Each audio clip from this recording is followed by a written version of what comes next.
2학년 A반 임슬기 총이치 기공학 2학기 첫 주차 의치상 수리에 대해서 한번 프레젠테이션을 해보겠습니다. 원래 어제까지 했어야 되는 프레젠테이션인데 제가 그 아르바이트를 하느라 요걸 못해서 오늘에서야 이렇게 프레젠테이션을 했습니다. 이 점은 정말로 좀 약속을 딱 어긴 거여서 제가 좀 더 빠르게 해보겠습니다. 지금 딱 의치상에 대해서 이렇게 파절되는 경우가 딱 있는데요.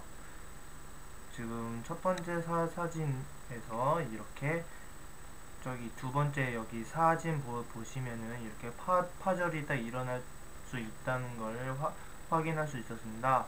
좀 딱 그 이유가 어떤 건지 제가 한번 설명해 드리겠습니다. 좀 원래는 정중 파괴가 거의 대부분이 딱 일어난다고 합니다. 그 이유가 지금 정중 봉암에는 좀 경조직이 있기 때문에 좀 그렇게 심하게 퇴축되지 않는 걸로 저는 그렇게 알고 있고요. 그 다음에 이렇게 치조제에서 치조제 정상 부위에는 퇴축이 많이 되므로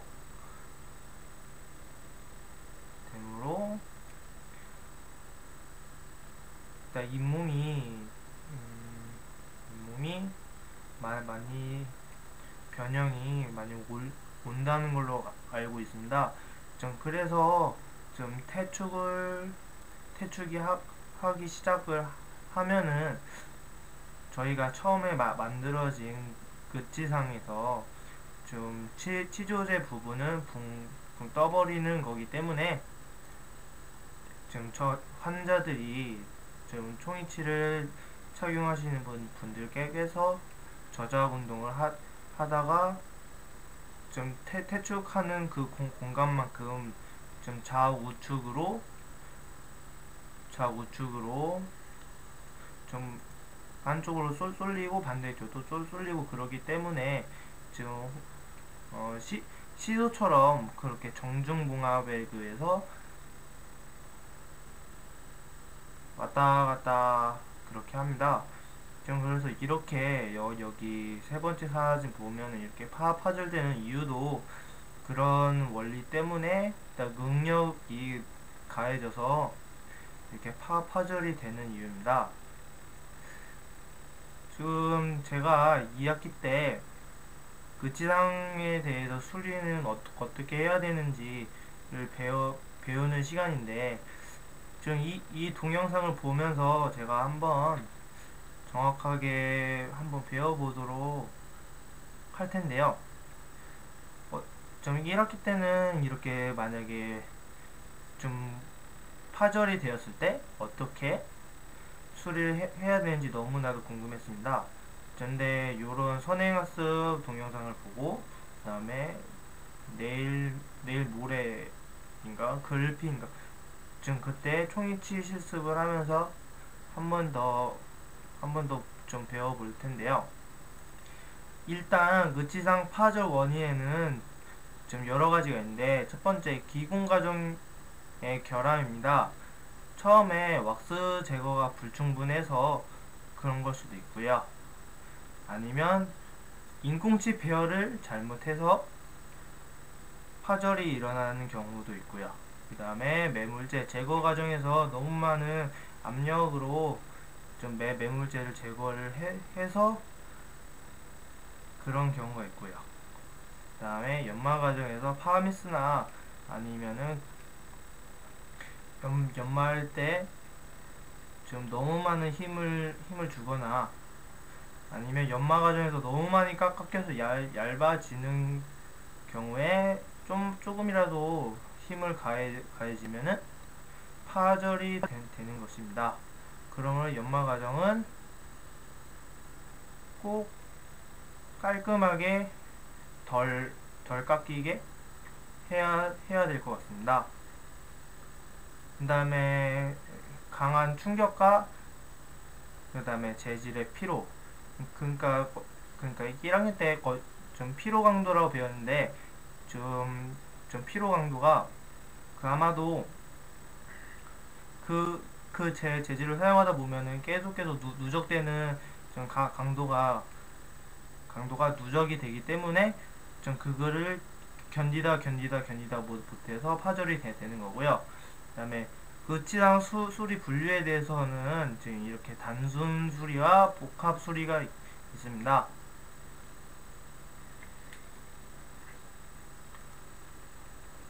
지금 이렇게 일자로 좀 파절된 거를 수리를 해주는 거고요.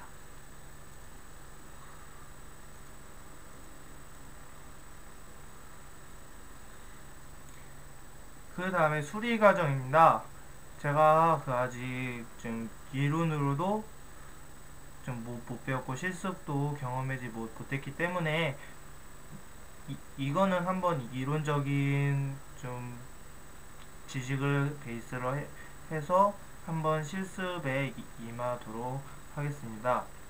첫 번째 사진은 지금 저렇게 파절이 됐다는 것을 딱 의미를 하고요. 두 번째는 지금 저거 파절된 양 두 덩어리의 그 지상을 저렇게 스티키 웩스로 고정을 시켜줍니다. 좀 고정을 안 해줄 때는 저걸 어떻게 수리를 해야 될지 참 걱정입니다.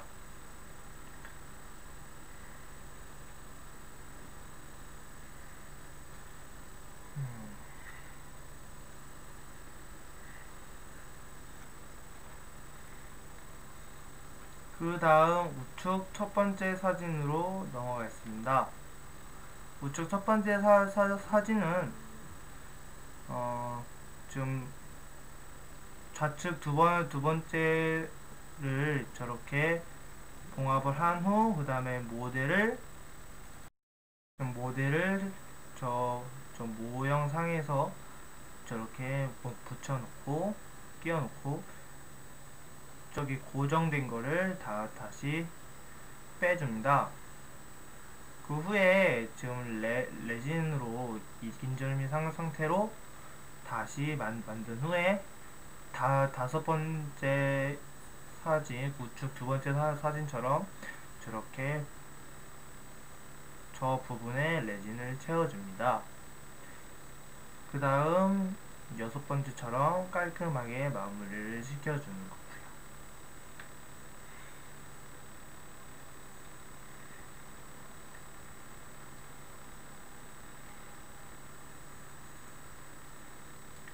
으치랑 수리에 대해서 한 번 더 알아보겠습니다. 역시 민환 교수님이 지나가시네요. 좀 이렇게 두 덩어리의 그 지상이 있습니다. 이것을 어떻게 수리를 해야 될지, 어떻게 좀 진행을 해야 될지 한번 알아보겠습니다.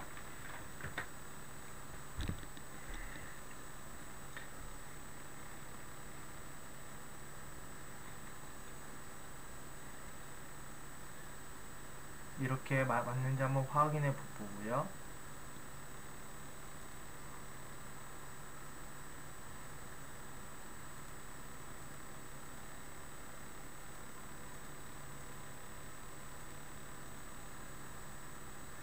좀 이렇게 편측으로도 구할 수 있기, 이렇게 편측으로 파절이 되었을 때도 똑같이 해줍니다.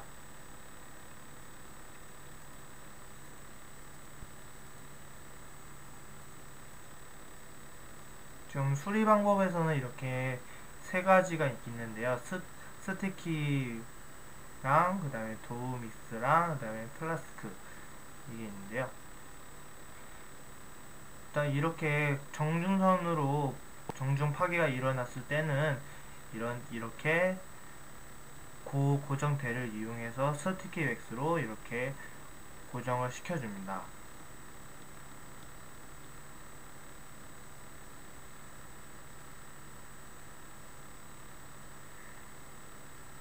그 후 이렇게 한 번 더 파절되어 있는지 한 번 더 확인을 해 주시고요. 그 다음 그 지상을 파절된 그 지상을 모형에 부착을 해 봅니다. 좀 그러면은 좀 이렇게 파절된 것을 알 수 있습니다. 그 후 레진을 이렇게 인절미 상태에서 해줍니다. 이렇게 깔끔하게 정리를 해 주시고요. 그것도 인절미 상태 병상 단계에서 레진을 해주는 것이 가장 좋습니다. 좀 이런 경우는 좀 능력에 의해서 파절된 게 아니라 좀 환자의 실수로 이렇게 파절되는 경우에는 어떻게 처리를 해야 되는지 한번 알아보겠습니다.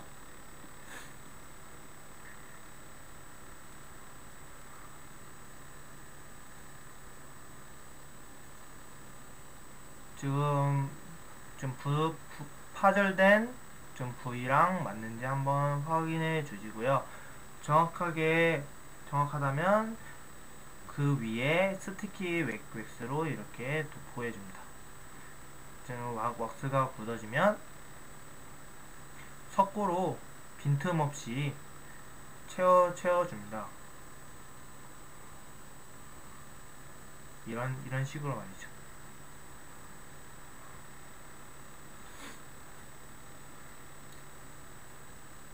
지금 좀 공간에만 들어가기 때문에 바깥에 있는 데는 석고를 제거를 해 주시고 깔끔하게 그 지상만 드러나게 석고를 다듬어 줍니다. 그 다음 석고를 만약에 덜 제거되었을 때 이렇게 정교하게 제거를 해 주시고요. 이렇게 확인했을 때 여기 선이 보이시나요? 요 선이 파절되는 부분이기 때문에 요 부분을 수리를 해 줄 겁니다. 좀 보이시나요? 정확하게 여기 부분을 저희가 한번 수리를 해 보겠습니다. 처음에 이렇게 맞는지 확인해 주시고요. 저렇게 한번 더 연마 과정에서 이거를 좀 레진이 부착할 수 있게 이렇게 다듬어 주시고요. 그 다음 이게 준비물이고요. 그 다음에 면봉으로 이렇게 리퀴드를 좀 발라 주시고요.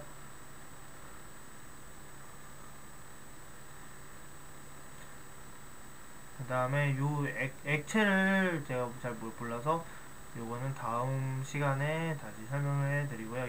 인절미 단계에서 해주시고 리퀴드를 발라서 이렇게 버물려 줍니다.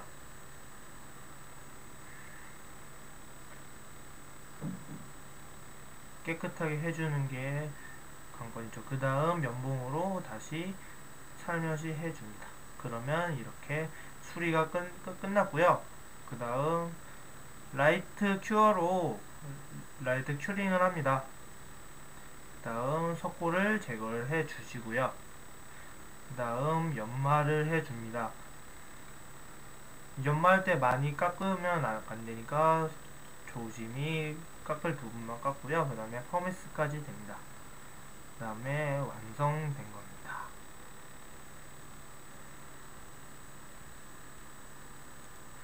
이로써 좀 2학기 1주차 총이치 지금 동영상을 끝냈는데요. 좀 이렇게 동영상이 좀 부족해도 이론 시간에 좀 더 공부해서 좀 더 길게 한번 제가 아는 대로 설명해 보이겠습니다. 이상 2학기 총이치 기공학 1주차 프레젠테이션 마치겠습니다.